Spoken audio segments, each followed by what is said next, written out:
This is our league, and this is your league. Broadcasting from the 55-yard line in Japan to the shores of the Great White North and everywhere around the world on Gridiron America Radio and the Sports History Network.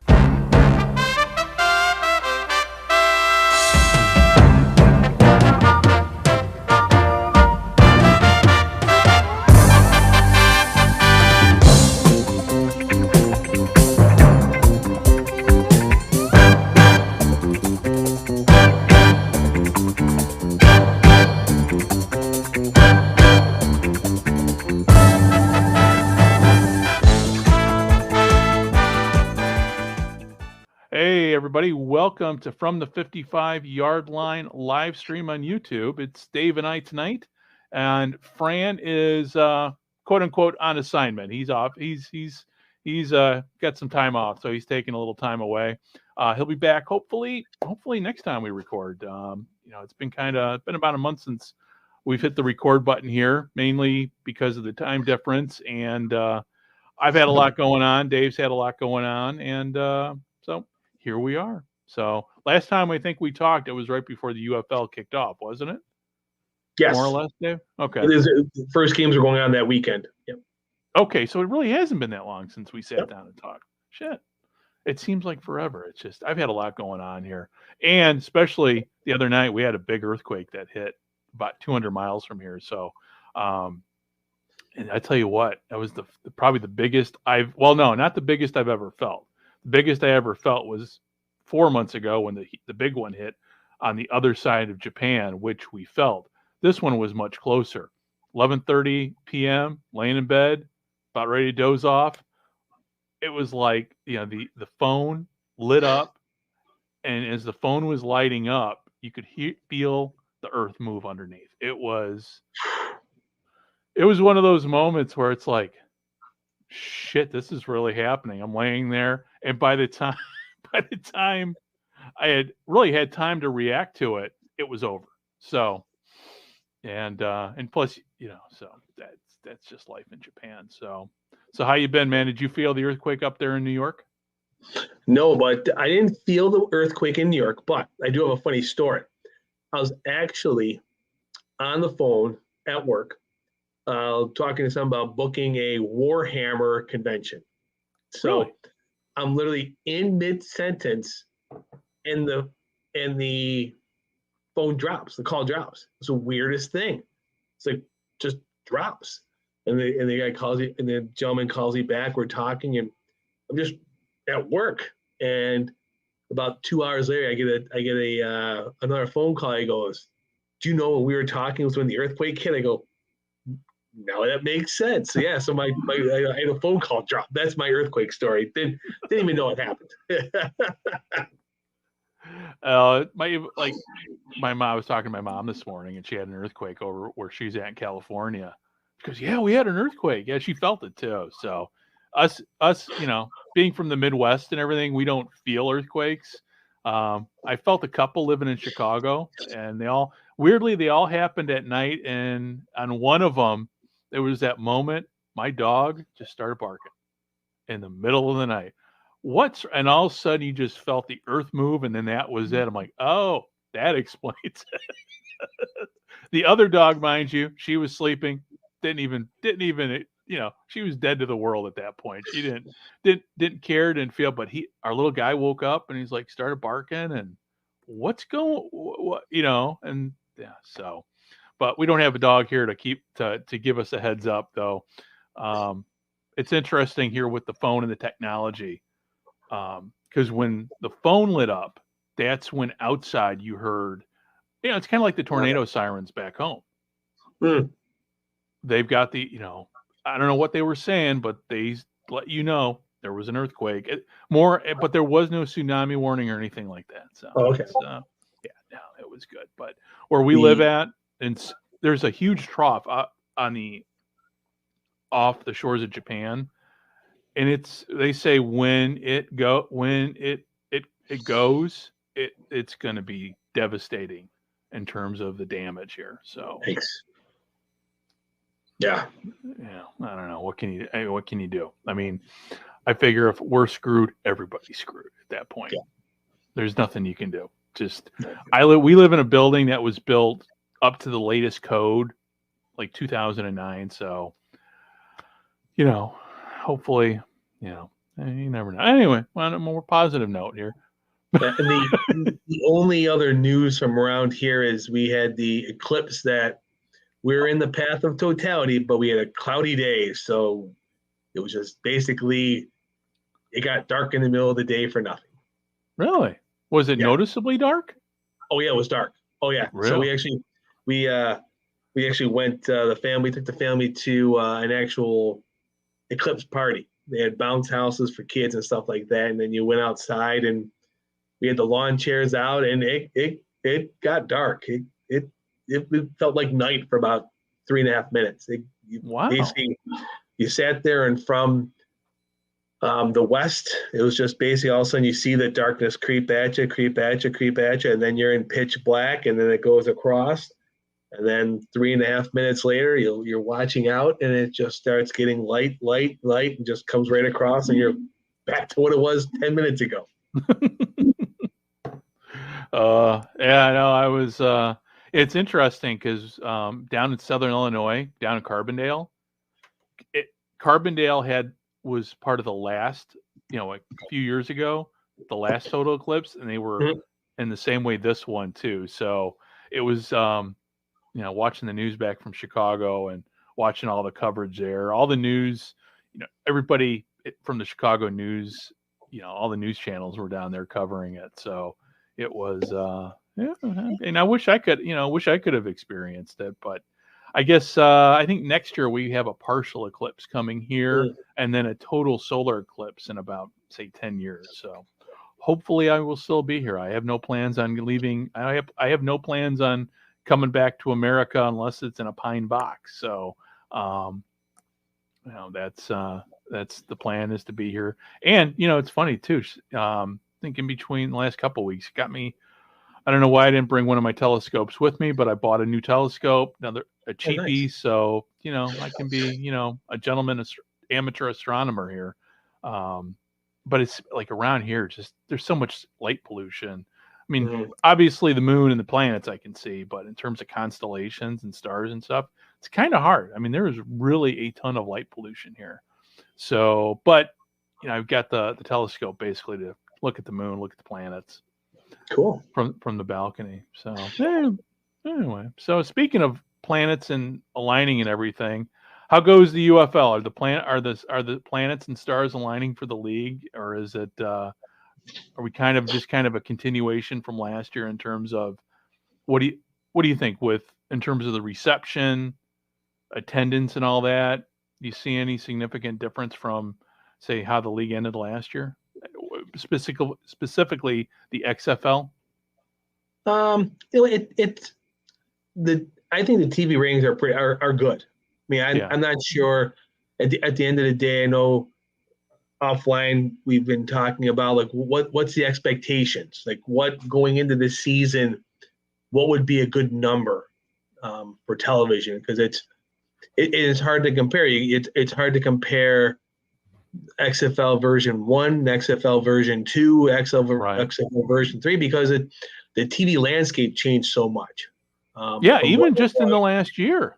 Yeah. Oh yeah. I mean, I think that the numbers on ABC have been great. An afternoon game on ESPN, I think that's just a tough sell, period. I at least looking this week, I think this week's games, I don't mean to say always look ahead to next week or let's see how this goes. I mean, this week we have the afternoon game is at 12:30 and it's on ABC. Okay. I think that's going to be good. It's going to be a good time slot, a good football time. And then you have two different games on Saturday night at 7:00 on Fox. So you're going to get, depending on where you are, which game. And then Sunday is going to be interesting with FS1.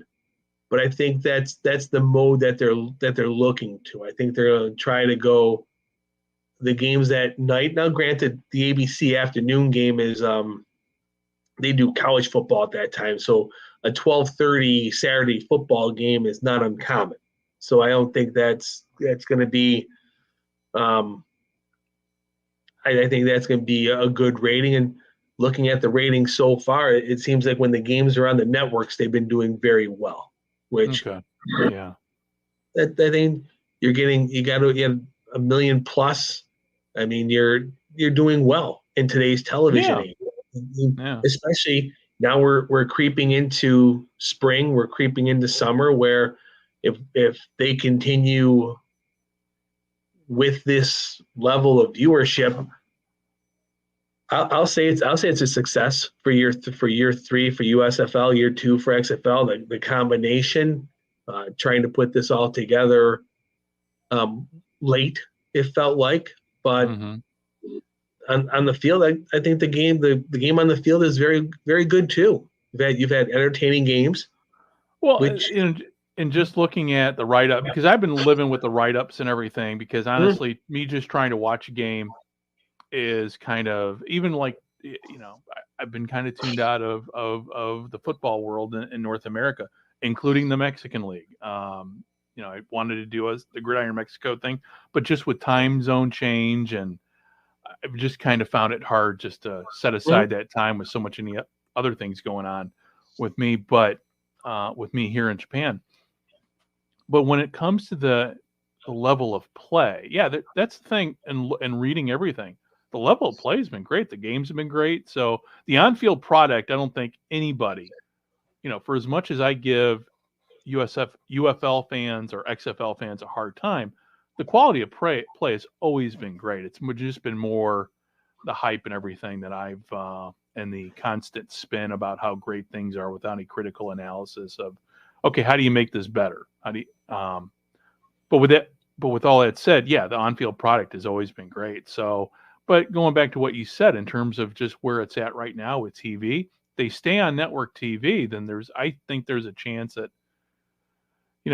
this thing could last a while. I mean, how long? I don't know, but I think now that we're out of college basketball season, and now we're into kind of that period before the playoffs in the NBA and the NHL, we still got baseball going on. Maybe it's got a chance to kind of establish itself as, not so much must-watch TV, but it's like, hey, there's a game on. Let's watch it. Exactly. And I think some of the things they're doing non-football related have been great this year. They're doing weekly segments of best mic'd up moments. So they're putting mics on coaches, on players, and they're sharing those moments through social media, through their website, and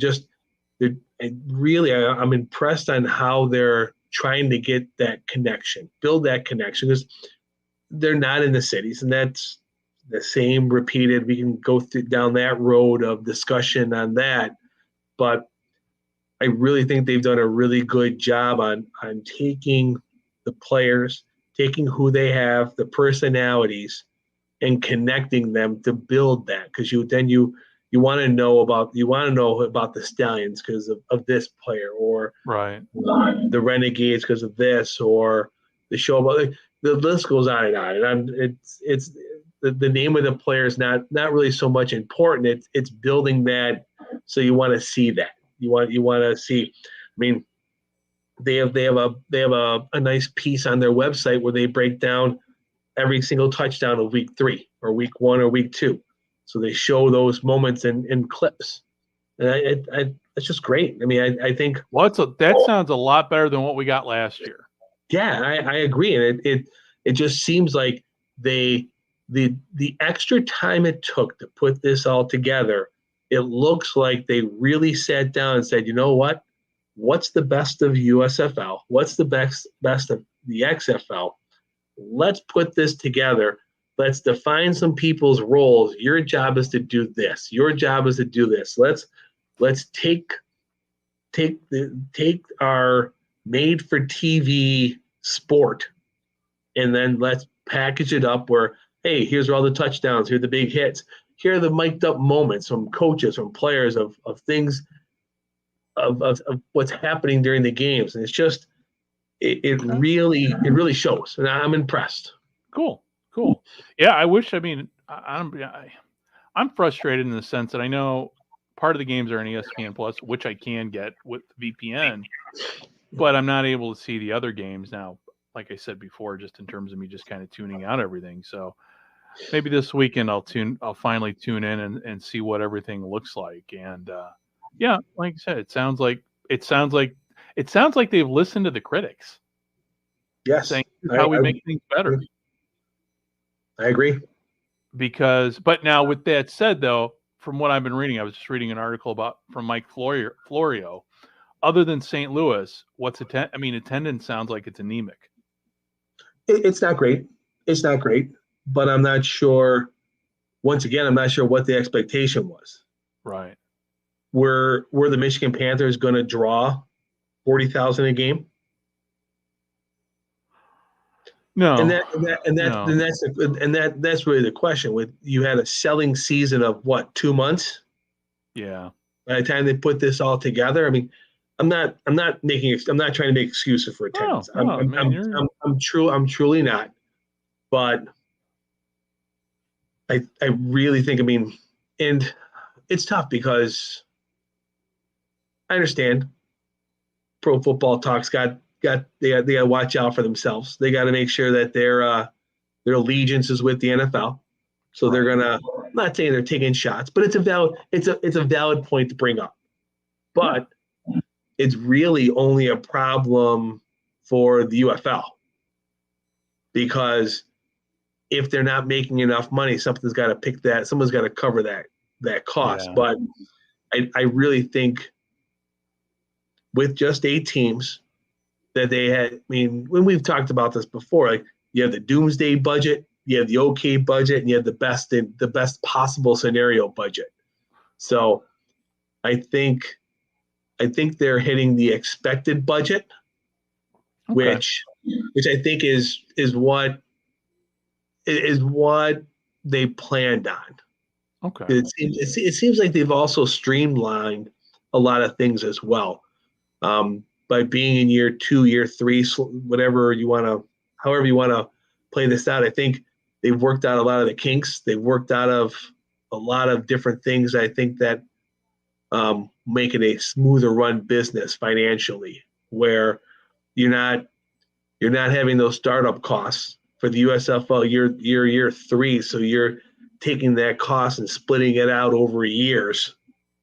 So now you're at the tail end of that initial spend. So how that positions you moving forward. Like I said, I'm getting into the weeds here on the financial side of it, but I think I know the seems like they're adding sponsors, whether it's the broadcast website, whatever the case may be. It seems like there's support there. It may not be necessarily 25,000 people a game at every single facility, but it looks like overall from the league that there's a support saying we're getting there, we're behind it. Well, and with that said, just from a historical perspective, discounting everything, my criticisms, everything from of The Rock and Danny and everything that happened before, because you and I both had this conversation last year. It seemed like every week it was every week was about them. And it sounds to me like, just from what I'm reading, what I'm seeing on social media in terms of the feedback, it's now focused on the players and the league. It's not about them anymore. And that to me, that was a turnoff, obviously, with the XFL. The name XFL was a turnoff too. It just sounds to me like they're at least listening to their critics, and hopefully it will grow outside. And that's the other thing I've always had an issue with how the spring leagues have catered. It's always been to one specific subset of fan, meaning the wrestling fan in the South.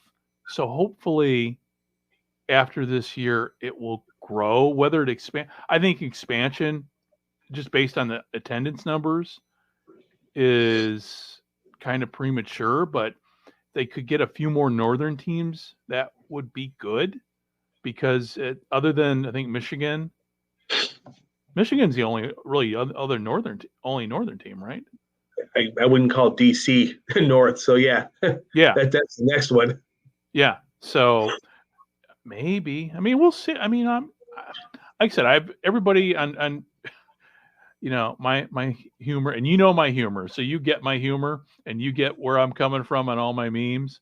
But too many people out there says you want this league to fail. No, I never said I wanted it to fail, but it is what it is, and it is minor league football. It's still in the embryonic stages of development, and you can't make more of it than what it really is. Now, guys like Los Mysterio on Facebook are hitting the panic button right now, but in a rare, I'll say this much: if he ever listens or watches here, I think you might want to pump the brakes on panic here, because it just sounds to me, and from the way it reads, the UFL is learning it's still learning its lessons. I would hope from history, because it sounds to me like the UFL is very much in that first year of the original USFL stages, still trying to figure things out. So hopefully they're learning now. As much as I'd love to go back to 1983, and I'm kind of glad we're not in 1983. I mean, you look at the attendances for those teams, and there was only I think there was 12 teams back then. But back, we're never going to have that type of, for a spring league, never going to have that type of, I don't know, enthusiasm, attendance numbers that we had back in 83. So 83 to me is still the standard by which all spring leagues should be measured, because that's when you had record-setting crowds. You remember the championship for the 83 USFL championship. That was a spectacle. That was a great game, and it was a spectacle. So to me, hopefully they'll get there. And I guess that's what I'm trying to say. Hopefully it's going to succeed. And you had the bad teams. You had the bad teams in '83 in the USFL. So you had your Washington Federals. Yeah. But one of the best logos in the league, I still say, though, that was the one thing about the USFL compared to the now. Man, the uniforms and logos were much better back then. That's just me. Well, it is, but we've also had, 40 years of staring at them to enjoy them and bring out the folklore. And then now it's become mythical, the USFL. Yeah. When those crowds, even go back to the World Football League, when you find out that they're announcing 50,000 people, and I think it might have been Philadelphia, and 44,000 of those tickets were given away. So right, it's one of those things where it was a wonderful time, but and we didn't have social media to keep them honest either. That was the other part of it. Well, and it was a time where we trusted them. I mean, right. George Allen talked and everybody listened. Yeah. So it was one of those things where it's like, it's the facts of life. You take the good, you take the bad. Yeah. Well, speaking of bad, let's switch topics a little bit. Cancer murdered OJ apparently. So, as a Buffalo Bills fan, what say you? What say me? Unbelievable football player. Yeah. If just separating the football side of things, really regret the Bills didn't put together a better offense with him back in the 70s. Nothing, like I said, Joe Ferguson was a very good quarterback. They had could name off all those guys from those teams in the 70s, but it was just too one-dimensional. The Electric Company, like Reggie McKenzie, Joe DeLamielleure, they blocked for him. They got the 2,000 yards in 73. They just couldn't put enough of a passing game. You're not gonna win consistently when you run 44 times and you pass 10. and that's really what unfortunately what that offense was really relied on O.J. Simpson to do everything, because honestly he could. I mean, those some of those teams, they had some very good years, they had some very awful years, but it was just, unfortunately, it was 9-10 years of just run Hand it off to OJ, and the other part of that too is they had Miami Dolphins in their division. Oh yeah, no doubt. The Miami Steelers. And you had a solid 3-4 teams that every single year, right? Where I mean, it seemed like every other year the Baltimore Colts had a great team too. So they were right there in the 70s, and the Patriots would pop up every couple of years too. So the it was Browns.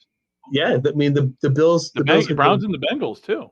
Yeah, the Bills could go 10-5 and not make, or 9-5 and not make the playoffs back then. That regularly happened. So it's just tough. It's unfortunate. That's my. There was one thing from his playing days in Buffalo is I wish they would have put together a little better passing game to help him. I think that's the one thing that they really missed. They had great defenses back then too. And Joe Ferguson, like you said, was a good quarterback. In fact, he was such a good quarterback. I mean, he played in the league a long time. I saw Joe Ferguson play his last game. That's the only thing football history-wise that I still hang my hat on, and it's just a weird set of circumstances because this was back in 1990. Went down to Indianapolis to see, it was for my birthday. It was a birthday present. Went to see the Colts and the Dolphins play. And it was the Dolphins all the way.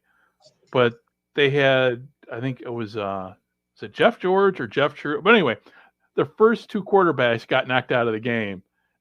And in comes Joe Ferguson. And I just remember we were all sitting around there going, he's still playing? And he went in there for like the last few series, and then that was it. And then years later, I went into Pro Football Reference. I go, oh my God, that was his last game. So, but I remember him playing during the 70s. But like you said, he had nothing other than OJ. And actually, I think by the time I was watching, again, I was 10 years old, so it was 77, 78. OJ had left to go to the Niners too. So he had nothing to work with back then. And, but yeah, and for people who don't remember OJ, I mean, he was, there's a lot of people out there. It's funny now it was interesting to hear all the talk now compared to 30 years ago and that trial was almost 30 years ago. That murder was almost 30 years ago. No, actually it was more than the murder was over 30 years ago, wasn't it? It's right around there. But back then we all knew who OJ was, and now fast forward 30 years to watch TV and to listen to the radio and listening to Dan Patrick. It's like, now you had to explain, moving forward, have to explain who he was and what he was all about and why he mattered back then. It was I remember when the whole thing happened over here, people over here in Japan knew who OJ was. It was it's one of those pop culture moments that I don't think we'll get back. However, Trump's trial starts this week, so maybe we'll have that will take on a life of its own. But unfortunately, there are no cameras in the courtroom. Yeah. I feel as good as talking about that as I do about OJ. Yeah, no, I'm trying to, when it comes to that, I just read the Drudge Report, read the headlines, watch Kimmel. Okay, I'm done. I just got to put it away because otherwise it just becomes, like I said before we started, man, there's a lot of things happening in this world today. It's straight out of a science fiction novel. Yeah. And the whole Trump being president thing and everything, that's something right out of a science fiction novel. Like, holy shit, life's imitating art. And but with that said, talking about the NFL, so we got the NFL draft coming up here in about, what was it, next week? Yeah, next week. Yeah, it's coming quick. So we know who the Bears are grabbing. Now it's everybody else trying to figure out what everybody else is going to get. Well, it sounds like just doing some reading and listening. It sounds like it's going to be quarterback after quarterback after quarterback. They're talking it might be the first 4 picks of all quarterbacks. So are the Cardinals going to grab a quarterback? Well, and here's the thing: there's talk of the Broncos moving up.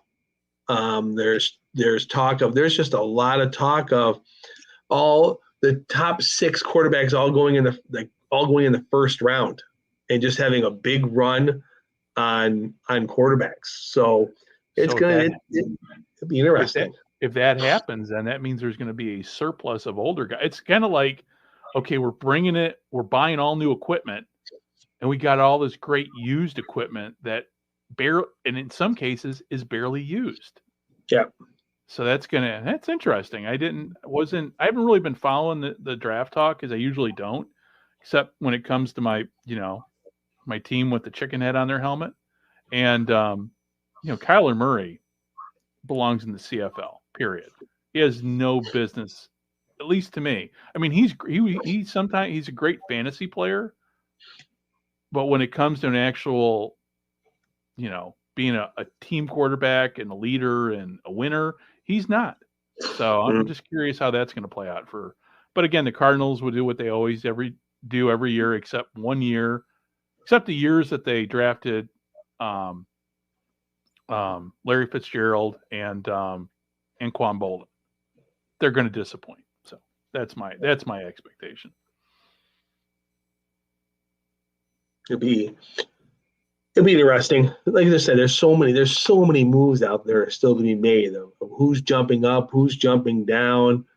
It's like if you're sitting at 2, 3, 4, or 5, and someone offers you, say you're Washington at number 2, and you're talking with, I don't know. I guess the question is who's looking for a quarterback? In essence, are the Chargers looking for a quarterback? Probably not. New England's looking for a quarterback, obviously. Washington, I would say, is looking for a quarterback.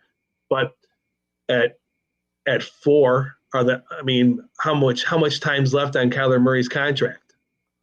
Oh, a lot of times left on Kyler Murray's contract. So unless you're able to trade him, you're not going to pick that up. So the Chargers, I don't see the Chargers. I don't see the Giants. At 7's the Titans. The 8th, the Falcons just signed. They're not looking for a quarterback now. Right. They got Kirk Cousins, right? Yeah, and then the Bears are back at 9. So, I mean, the Bears should be able to get a quarterback and a receiver, because there's so many great receivers too in this draft. Yeah. Well, we'll see. I mean, what was it? John Gunning sent me told me the other day. He's like, there was a list of like 30-yard people that have thrown for over 30 touchdowns on every team, and it just go through. The Bears don't have any quarterbacks that have ever thrown for 30 touchdowns a season. So, I'm not expecting. You had Walter Payton for how many years? So it's one of those things where you have to discount probably half the seasons of the Bears' existence based on the level of running backs. Yeah. Well, and then there were the Jay Cutler years, and Jay Cutler was a great quarterback. I mean, he could have been a Super Bowl winning quarterback on any team other than the Bears, and he couldn't make it happen. So I don't know. I mean, it's always, when we're always looking back, that's the thing with the Bears. It's, Walter was a great quarterback, but they've had some guys come in who were good quarterbacks who could have done a lot if they would have had more around him, including Jim Harbaugh. Jim Harbaugh was a great quarterback. He was a winner. He was a tough guy. I mean, Jim Miller. Who else? Jay Cutler. I mean, there's some guys that they had that just even they had Doug Flutie for a cup of coffee, if you remember that. I thought Mike Tomzak did a pretty good job. He was serviceable, but he wasn't. I don't know. I never liked Tom Oh, but Zach. I mean, compared to who was there at the time, compared to who was there, Right. But yeah, he was. I don't know what. Oh, he ended up playing for the Steelers. That's right. I'm trying to think where he went to again. Went to play. Yeah, went to play for the Steelers, and then yeah. But yeah, I don't know, man. It's gonna be a long season for Bears fans. Though with Buffalo, man, if you guys don't go to the Super Bowl this year, man. But then again, who's going to get it? Is Kansas City just going to reload? That's the question. it's tough. It's going to be tough. I mean, the rumor for the Bills is taking that second round pick you got for Diggs or Stephon Diggs, and package that up and moving up to get a receiver in the top 10. That's been the rumor, and I think that'll suffice. I mean, it's he's a good player. He's a very good player. His numbers, the second half of the season, for whatever reason, dropped drastically to the point where he was averaging 4 or 5 catches for 50, 60 yards. Now, what was the reason for that? You can point at several different things, but it looked at the end of the day, you know what? The window is closing. Don't need the distractions. If you don't want to be here, cool. That's okay. Right. We'll move on and we'll take what we can get and figure it out. Okay.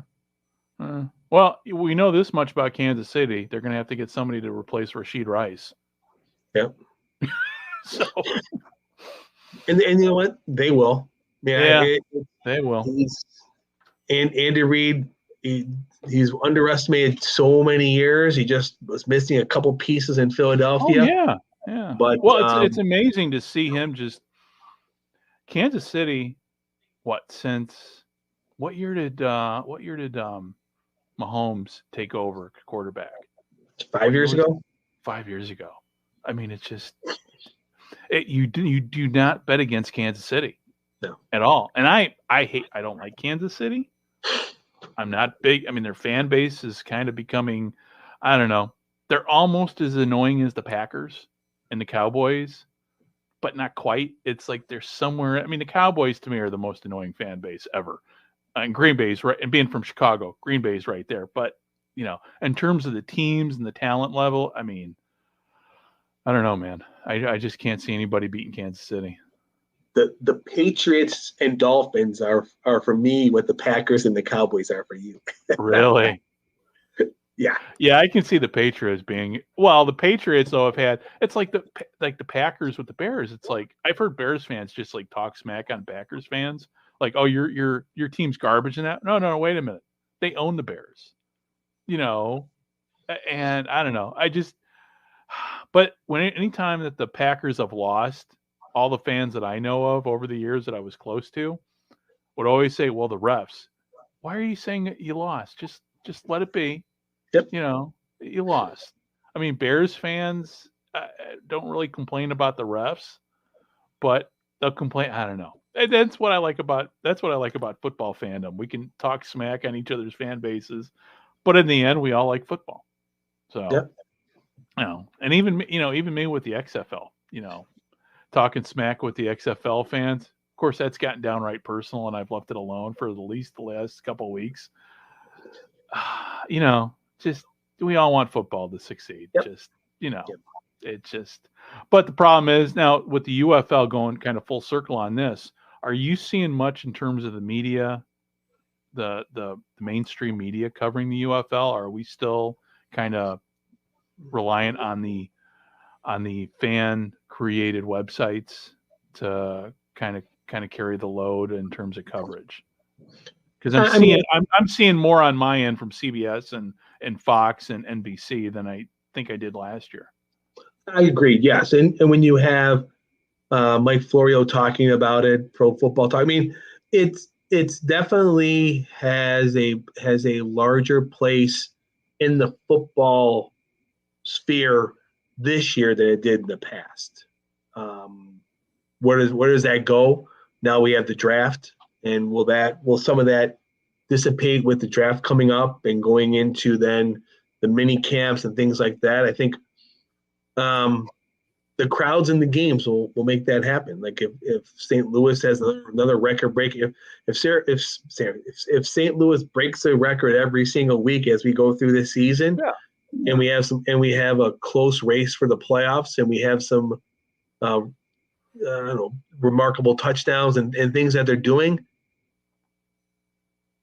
the UFL needs to give a reason for the media to cover it.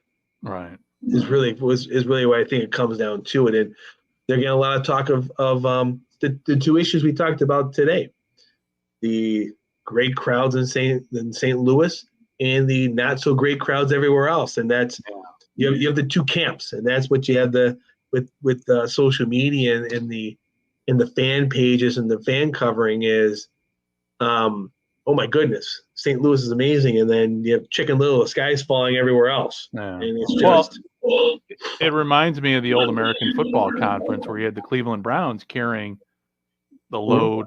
I mean, plus with that said too, Cleveland won the league every year, so they were the top team, and then there was everybody else, and that league eventually went away after. Of course, that's apples to oranges. That was an autumn league versus a spring league. So hopefully, I mean, obviously, you know, it doesn't look like you're having the same issues like you had last year with Orlando and Vegas.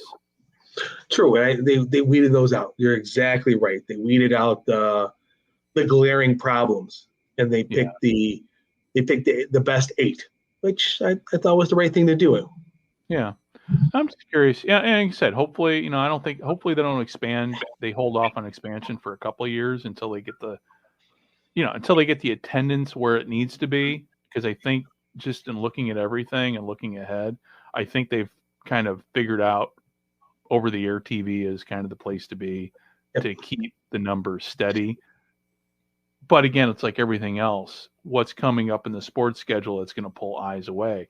You know, you've got the WNBA that I think is on the threshold of a breakthrough with everything that's going on there after this year with, you know, everybody, you know, in Indiana, the team out in Indiana, their season tickets went up through the roof. So we'll see. And I don't know. I think women's sports is really going to come of age here this year. Good. It's about time. And, was it? I think Las Vegas sold out all their tickets through season tickets. Yeah. The team that Brady co-owns. Yeah. And so it's going to be interesting moving forward.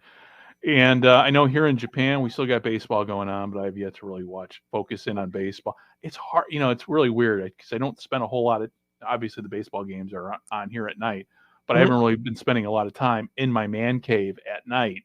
I need to change that because I need to have a baseball game on one screen and do my Commodore 64 stuff on the other screen, and you know, all that good stuff.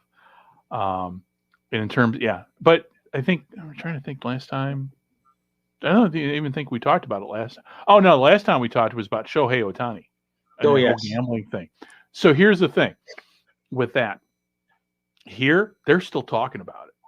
It's on the talk shows here every day. And I told my wife, I go, yeah, that's old news. Nobody's talking about it in the States anymore. They're trying here, but but there's no information. Here's the thing. It's like it's not, there's nothing, there's no leaks. There's nothing. I mean, even like, I'll be honest, when it first reported, I watched it, I heard the news, and then I stopped because it was just everybody wanted the click of speculation. So it was just getting more salacious and more crazy, and so many people were talking about how can you not know how much money you have? Like when you're that wealthy, you don't. Right. Like you literally have these people doing things for you because they can't afford it. Right. And the other aspect of this is Shohei Ohtani comes to the States, doesn't really speak in English. He's relying on people. I mean, I speak from experience on this. So people have access to pay his bills, this and that. I can see how this happens without his knowledge. He's focused on baseball. That's all he's known his entire life. So that's what he's focused on. People are going to take advantage of you, especially if you are a foreigner, if you're trusting in people. And, I hate saying that. I mean, you and I both know, neither one of us would trust somebody to pay our bills. We would take care of it ourselves. But I think in this instance with him, especially with the interpreter, man, if the interpreter's got a gambling issue, and that's how this happens, because you're trusting somebody who's got a gambling issue to take care of your bills. Yeah, your money's gonna disappear. And he's a friend. Like it was one of the things. Like, it's not like he was signed by the Angels. He was brought in, and this is who the Angels got him to be as interpreter. This is a friend of his who he trusted, and he gave this opportunity. He said, "Look, you take care of all this. I can't do all this and be the best baseball player on the planet." Right. So he trusted him, and obviously he's making so much money that he can not miss this. But when you're not paying it, you're not paying bills. All you're doing is you're hitting baseballs, you're getting the right meal, you're focused on this, and you have enough money that if you want to go and do this or go that, it's just okay, here's my card. The bill's gonna come. Someone's gonna pay the Amex card, and I'm not gonna worry about it. And with that said, Shohei Ohtani just got married. I guarantee you, if he would have been married when he came over here, this wouldn't have happened. True. And I say that from experience because, my wife takes very, very good care of me and watches out for me and watches the bottom line. And so had he gotten married, had he met his wife many years before he came over and got married, he wouldn't be in this situation. This would not have happened. So, it's interesting. But I haven't read the criminal and that's the thing too. There's a federal criminal complaint out there. And speaking from experience and dealing with criminal complaints for 20 years, everything that you need to know is in that criminal complaint from the U.S. Attorney's Office. Because if it's not in there, it'll come out during sentencing when the probation office does their. Because as part of this is there's going to probably be, I can't see why there wouldn't be, this. If he pleads guilty to a plea agreement that spells out exactly what he did in detail, there will be more information included in the pre-sentence report, which unfortunately the public will not see, because the pre-sentence report gives you additional factors, such as his background, how things came, the full personal story, which I always call the federal pre-sentence investigation and intelligence report, and that's what I wrote for 20 years. So. When my wife and I are having this discussion, she's like, "What do you think is going to happen?" I go, "He's going to get probation." Why do you say that? I go, "Because I've dealt with, I 20 years writing those reports and attending sentencing hearings. I kind of know how this is going to go."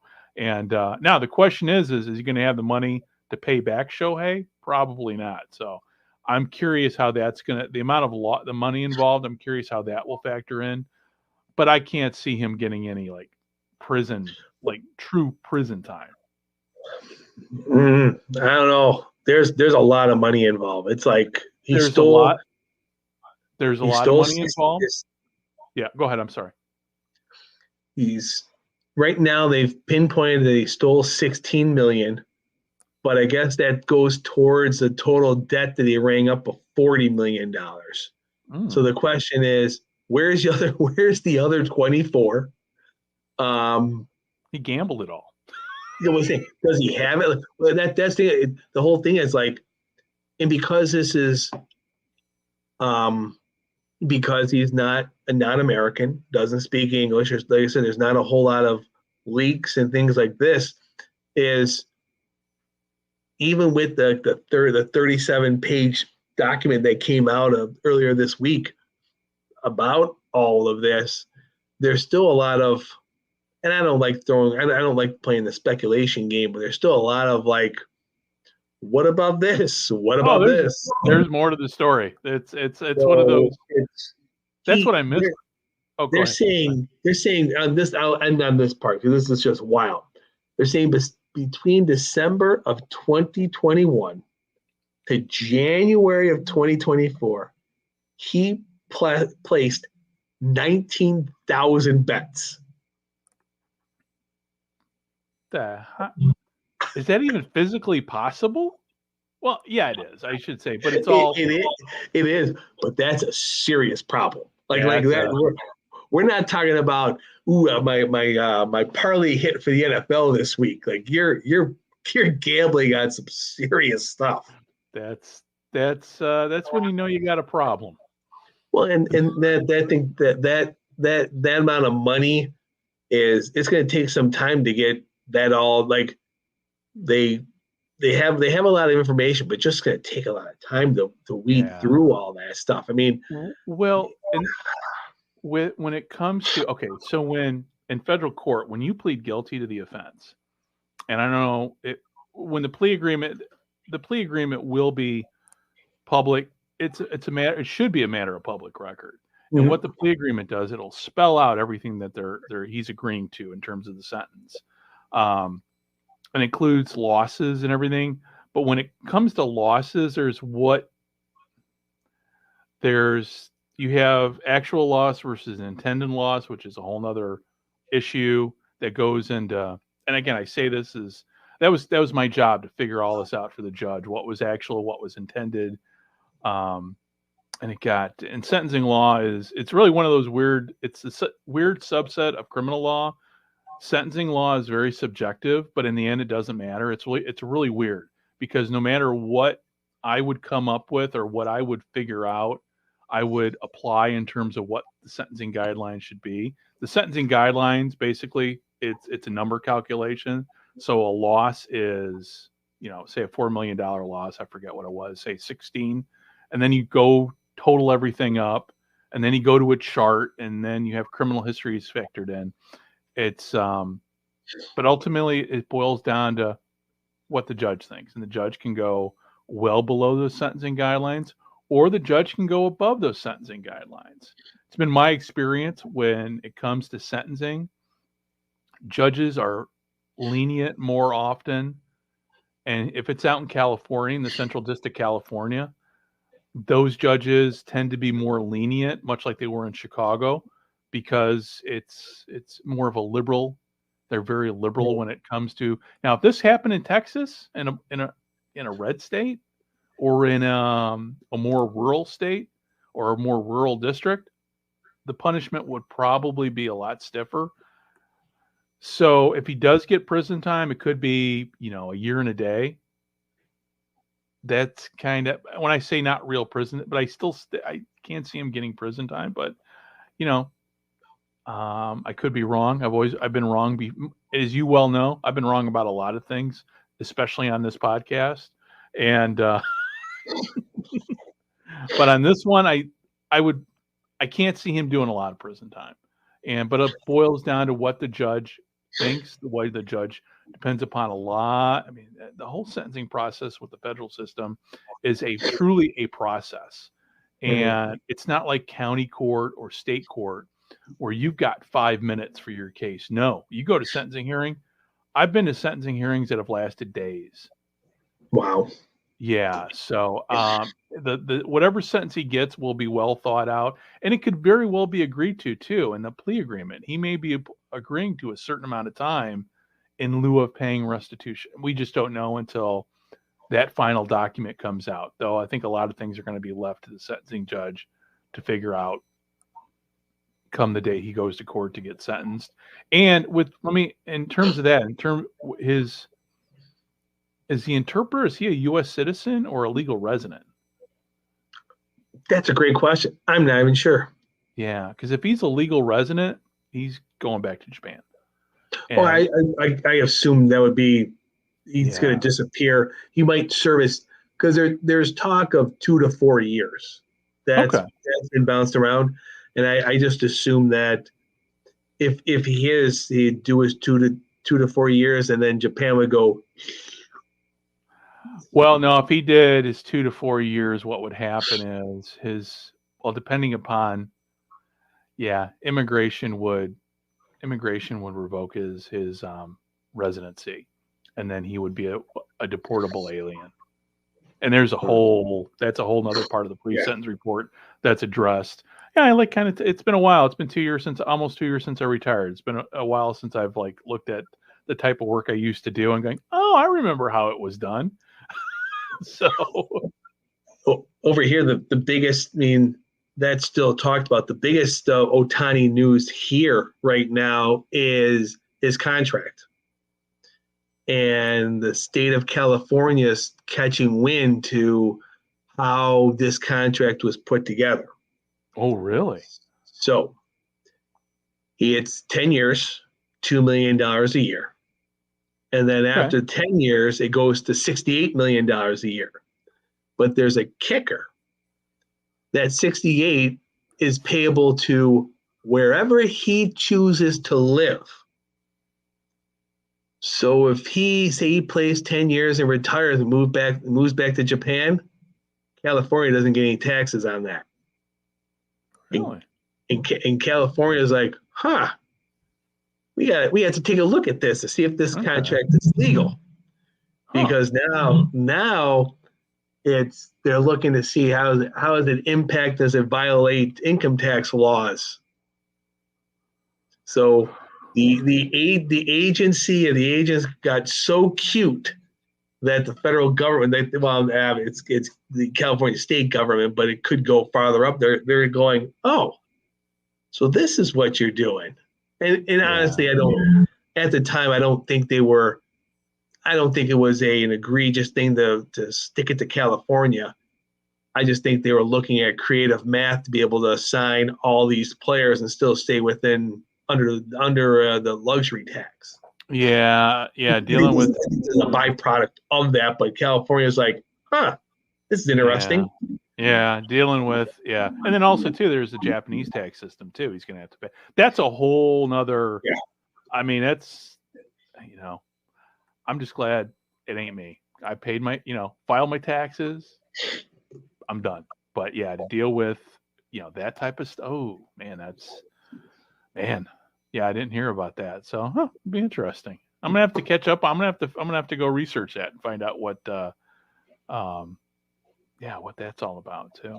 So, well, my friend, it's almost an hour here for us. So, any last thoughts before we sign off here? Right now it's just you and I. It is late night in the 10:30 there in up in upstate New York. Yep. And so we haven't. I think a few people have popped in on, just one or two people have popped in or stumbled upon the live stream. So hopefully after we put this to bed and hit the stop button, people will watch us. And hey, if you're out there watching for, and got any comments, post a comment. Tell us we're wrong. Tell us we're a-holes. Doesn't matter. Constructive criticism is good, and even criticism that's not constructive is good, because at least it lets us know that you're watching and listening. So, but with all that said, hey, thank you very much, everybody, for tuning in, and hopefully you'll be seeing Dave and I sooner rather than later, and especially as we get close to, Dave, that's the other thing too, man. We got the CFL season coming up here, so we're going to have to, in the next week or two, bring in some CFL experts from up north. I'm hoping to bring in, get our buddies from the Third Down Gamble podcast and over at the Turf District to come on and talk see where we're at going into training camp with the CFL, and get back kind of the roots of the show. A lot of crazy things this week. They released went over the salary cap. Yeah, that's right. You sent me that this morning. I saw that. So with three teams over the set, so how much is the fine? Did they spell out the fine? I think Hamilton was like 80. They match it for every dollar you go over, you owe $1. So Hamilton had to pay like $85,000. Wow. Yeah. Well, hopefully it pays off for Hamilton. I guess it's. Levi Mitchell isn't cheap. No, not at all.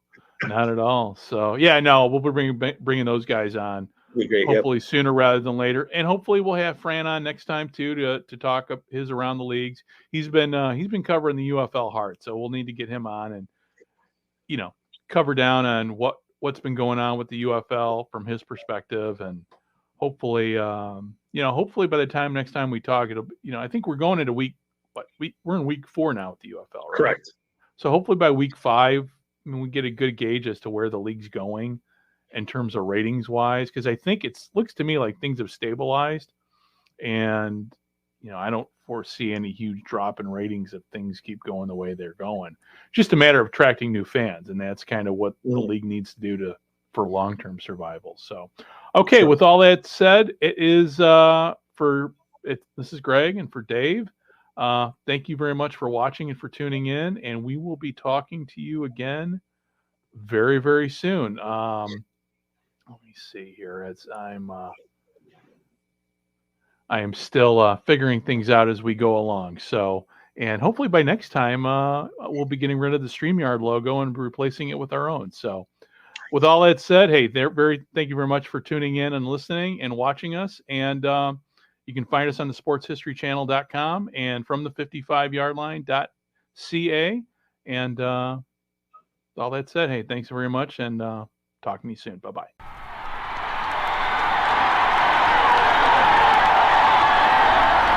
This is Johnny Unitas of the Baltimore Colts. Let's go, you Colts.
This podcast is part of the Sports History Network, your headquarters for the yesteryear of your favorite sport. You can learn more at sportshistorynetwork.com.